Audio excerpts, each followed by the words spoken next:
everybody. Yes, time now for my Oklahoma preview of the weekly matchup show. 7th-ranked Sooners heading to the South Plains. That's right, West Texas for a primetime showdown against Texas Tech. And believe it or not, the Sooners have not lost to the Red Raiders since 2011. And that was in Norman. You might remember that night the Red Raiders snapped Oklahoma's 39-game home winning streak. But Sooners have been perfect against T.C.U. ever since. Game can be seen on ABC this Saturday for a 7 o'clock Oklahoma kickoff time. Sooners come in, by the way, a near 2-touchdown favorite.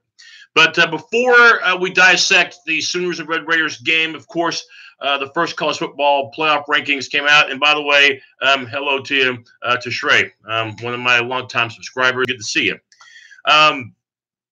Number 7 is where the Sooners lie in the initial college football playoff rankings. Of course, this doesn't mean a whole heck of a lot because we still got plenty of football to go.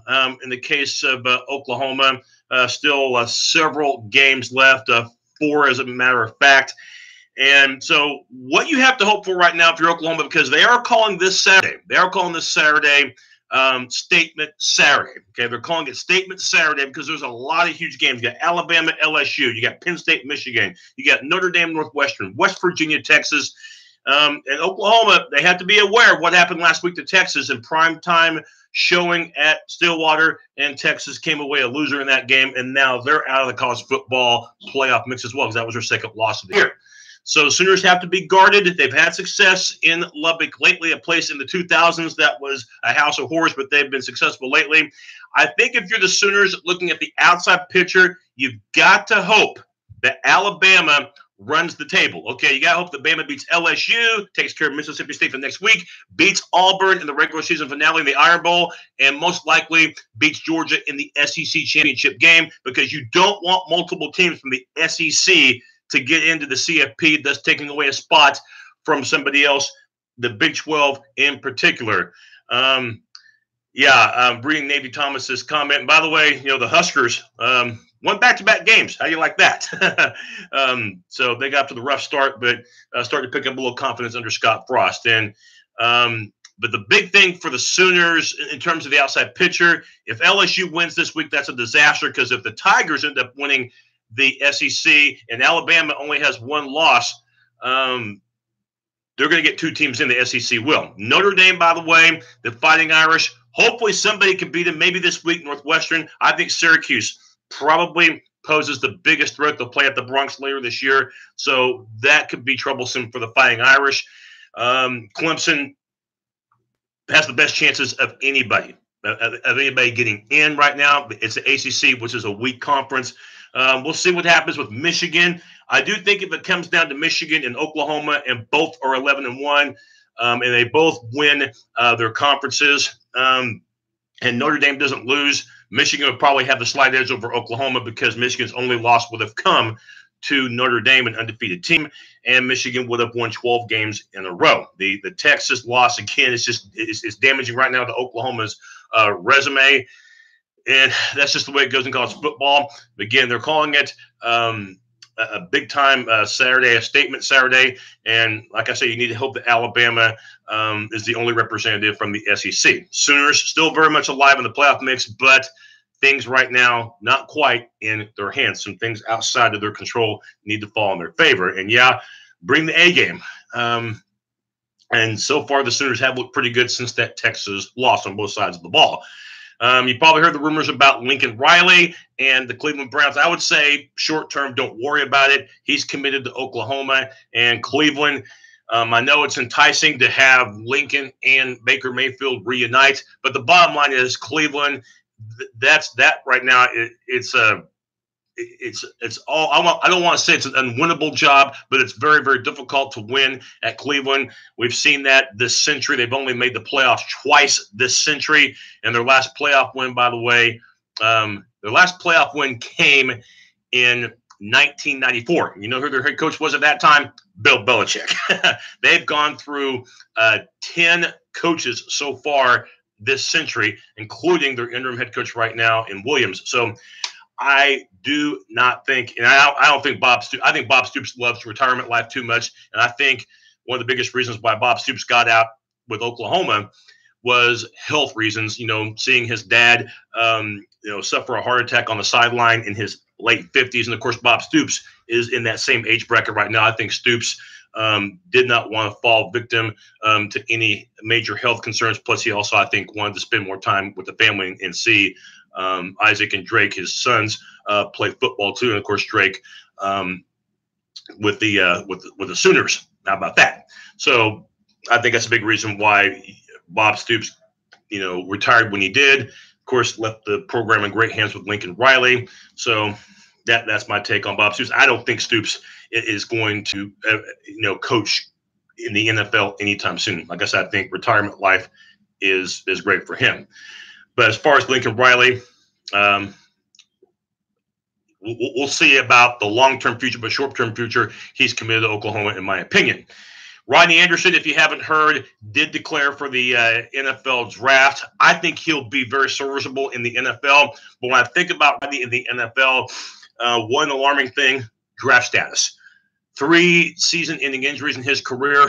As far as being a high draft pick, don't foresee that happening at all. There's just too much damaged goods there. But, talent-wise, has the capability of making a team better. So best of luck to Ronnie Anderson. Now let's break down Oklahoma, Texas Tech. 2 offenses that know how to put points on the board. OU averaging 49 points a game. Texas Tech not far behind, by the way, at 42 points per game. To me, the big difference between these 2 offenses is that Tech, they're the better passing offense, averaging 376 yards per game. And we'll talk more about their quarterback in a second. But as far as rushing, Tech averaging 150 per game. That's not terrible, but certainly just not earth-shattering. The Sooners are the more balanced attack. And I think that really bodes well for them, throwing for over 300 yards per game, rushing for close to 240 yards per contest. So if you're looking for the more balanced offense, and one of the biggest reasons why I'm picking Oklahoma to win, you have to lean toward the Sooners because they are so effective on both sides of the ball. And speaking of Anderson, not having him has not slowed the Sooner rushing attack down whatsoever. Sooners are still running the ball at a high level. The offensive line continuing to make decent-sized holes and continuing to do a fantastic job, especially after the Texas debacle. And Trey Sermon, Kennedy Brooks, I'd say, make sure those guys, get their touches to keep Texas Tech's defense off balance. Now, the Texas Tech defense has gotten better. Remember a couple of years ago, they were dead last in the country or second to last out of 130 teams, but they have improved. They've gotten more aggressive. It's a veteran defense returning almost everybody from last year. They have done one hell of a job defensively in progression. And their linebackers, I think, are a big reason why, with Jordan Brooks and Dakota Allen. I think Dakota Allen is one of the top 2 or 3 linebackers in all of the Big 12. And it's a defense that forces turnovers as well. Now, where I think Oklahoma will have advantage in this game, pretty simple. Texas Tech still gives up a lot of passing yards per game. They give up 283 yards per contest. So I think the Sooners, as long as that turnover bug doesn't bite Oklahoma, they should be fine. The Sooners have done a damn good job this year, by the way, of keeping the interceptions to a minimum. I think Kyler Murray has only thrown 3 picks all year long, only 3.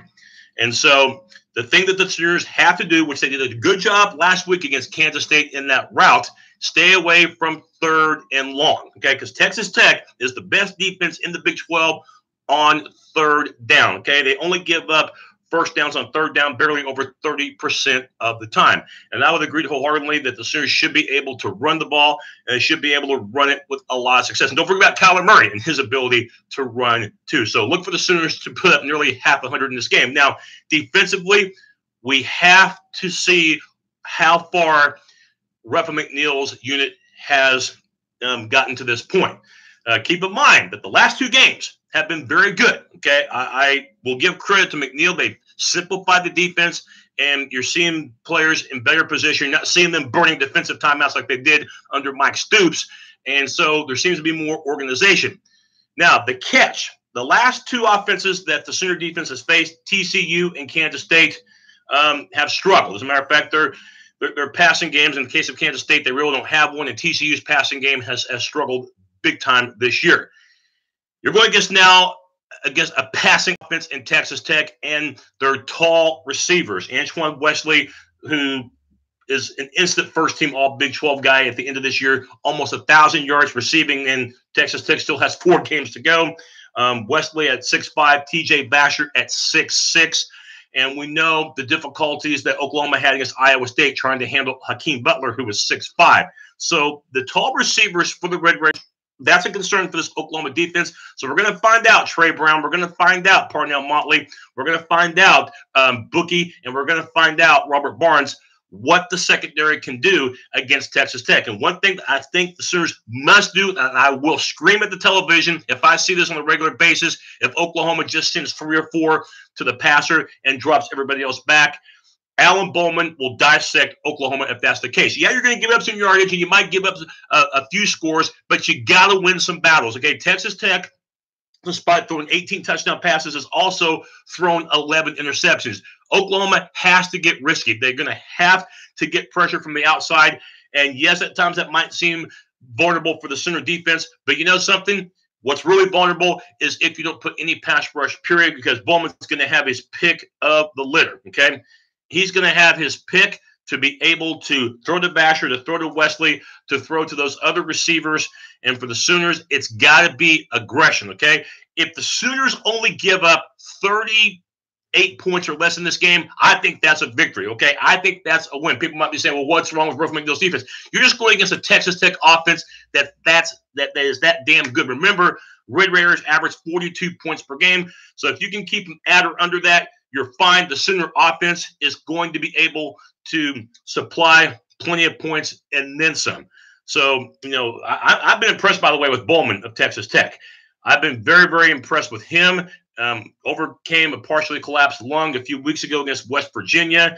And Jet Duffy did an admirable job of filling in for him. But Bowman's back now, and Bowman's completing nearly 70% of his passes. So this is one of those games where you're going to lose some battles, but Oklahoma needs to win a few on that defensive side. So that way, with the Sooner offense putting up points like they do, they can keep this game at an advantage. It's going to remind me of tennis, basically, where you're trying to get, you know, a break point where you're trying to get an advantage, because this is going to be a shootout. And by the way, to answer Navy Thomas's question, there will be a lot of points. It's not going to be like it was 2 years ago where you had 66-59, where you had 125 combined points and 17 combined touchdowns. It's not going to get that crazy, I do not believe, unless the game goes to overtime.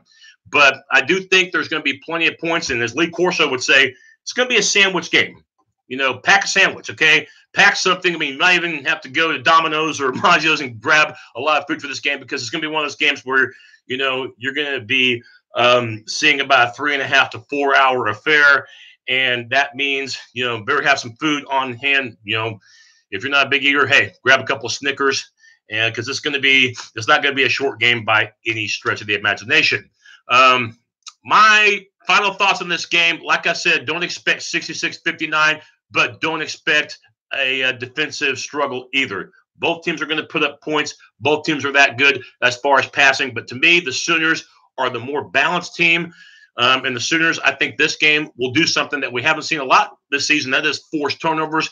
They're going to have to, at times, roll the dice and take their chances against Bowman. Texas Tech, I think, puts 38 on the board. I've got Oklahoma putting 49 on the board.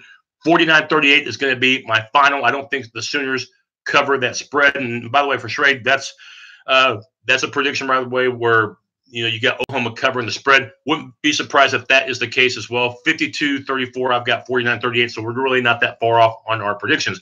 By the way, speaking of predictions, coming up later today on this page, my 3 picks, me against the coin in what is a statement Saturday in college football. And my post-game show, either very late Saturday, most likely early Sunday. It's a 7 o'clock kickoff. I wouldn't be surprised if by 11 p.m. this game's not over yet.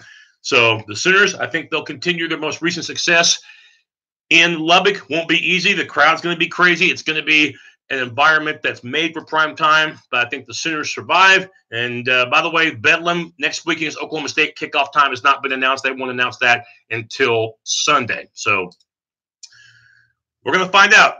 Oklahoma's got a couple big games coming up with Tech and Oklahoma State. Tech's got a couple big games too with Oklahoma, and then Texas coming up the week after that. That's why they call it Statement Saturday, and we'll see on Saturday who can make that ultimate statement with the exclamation point. Boomer Sooner.